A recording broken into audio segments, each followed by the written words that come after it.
निकषांच्या काटेकोर अंमलबजावणीमुळे लाडक्या बहिणींच्या संख्येत घट। तपासणीच्या प्रक्रियेनंतर लाखो महिलांना योजनेतून वगळलं। आतापर्यंत 7 लाख महिला अपात्र।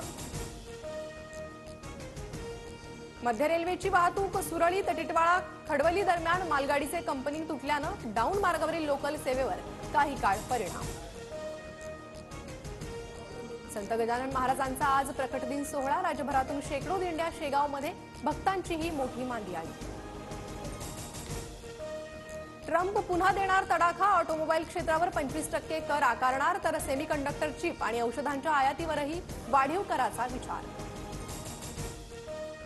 चॅम्पियन्स ट्रॉफीत आज भारताचा बांगलादेशच्या टीमशी सामना। भारताचे चॅम्पियन्स ट्रॉफीतील सर्व सामने दुबईमध्ये होणार।